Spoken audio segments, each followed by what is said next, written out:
División del sistema esquelético. El esqueleto adulto del ser humano está formado por 206 huesos individuales, la mayoría de los cuales están en par, con un miembro de cada par a la izquierda y otro a la derecha. El esqueleto de los lactantes y de los niños tiene más de 206 huesos, dado que algunos de ellos, el sacro y el coxis de la columna vertebral, se fusionan más adelante.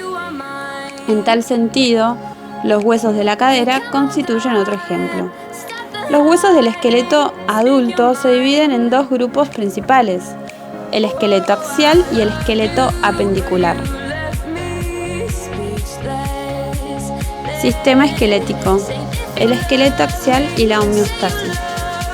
Los huesos del esqueleto axial participan en el mantenimiento de la homeostasis, protegiendo muchos de los órganos del cuerpo, el cerebro, la médula espinal, el corazón y los pulmones. También son importantes como sostén y para almacenamiento y liberación del calcio. Sin los huesos no sería posible sobrevivir. Uno no podría realizar movimientos tales como caminar y tomar objetos. Además, ante el más mínimo golpe en la cabeza o en el pecho, se lesionarían gravemente el cerebro o el corazón, dado que el sistema esquelético constituye el sostén del organismo. Es importante conocer los nombres y las formas y las ubicaciones de los huesos para localizar, clasificar muchos otros reparos anatómicos.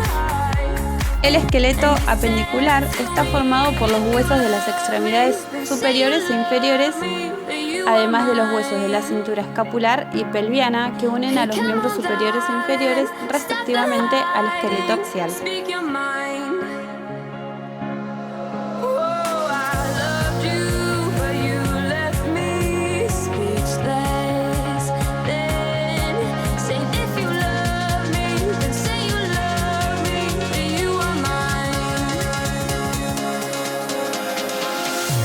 Tipos de huesos. Casi todos los huesos del organismo pueden clasificarse en 5 grupos principales de huesos, según su forma: largos, cortos, planos, irregulares y sesamoides. Los huesos largos son más largos que anchos. Están formados por diáfisis y un número variable de extremos o epífisis y están ligeramente curvados para ganar resistencia.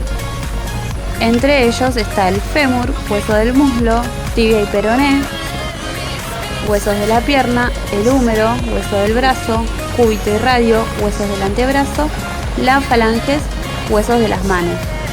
Los huesos cortos suelen ser cúbicos e igualmente largos y anchos. Están formados por tejido óseo esponjoso, excepto en la superficie, donde presentan una delgada capa de tejido óseo compacto. Como ejemplo, se encuentran la mayoría de los huesos del carpo, muñeca, y de los huesos del tarso, tobillo. Los huesos planos son más delgados y están formados por 2 capas casi paralelas a una capa intermedia de tejido óseo esponjoso. Cumplen una función primordial de protección y ofrecen una gran superficie de inserción muscular. Entre ellos figuran los huesos del cráneo, que protegen el cerebro, el esternón y las costillas, que protegen órganos del tórax y la escápula. Los huesos irregulares muestran formas complejas. Las proporciones de hueso esponjoso y hueso compacto que presentan son variables. Son ejemplos de ellos las vértebras, los huesos de la cadera y ciertos huesos de la cara y del calcáneo. Los huesos sesamoides tienen forma de semilla de sésamo. Se forman dentro de ciertos tendones en los que existen una considerable fricción y tensión mecánica, como en las palmas de las manos y en las plantas de los pies. También existen los huesos saturales, que se clasifican por su localización y no por su forma. Son pequeños huesos localizados en las suturas, articulaciones, presentes entre ciertos huesos del cráneo. Su número varía notablemente entre las distintas personas.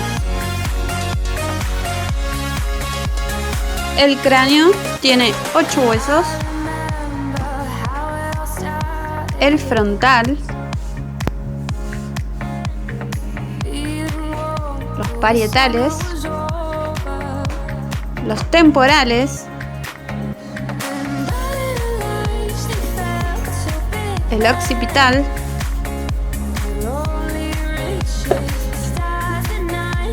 el esfenoides, el etmoides, En la cara tenemos 14 huesos. Los nasales, el vómer, los cornetes, los malares o cigomáticos,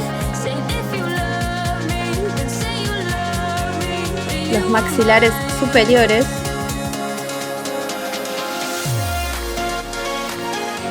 el maxilar inferior o mandíbula,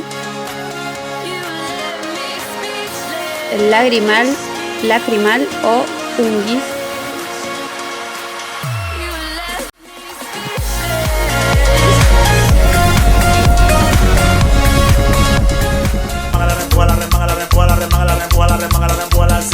arremángala, empújala así, arremángala, empújala no, arremángala, empújala así, arremángala, empújala no, arremángala, empújala así, arremángala, empújala no, arremángala, empújala así, arremángala, empújala.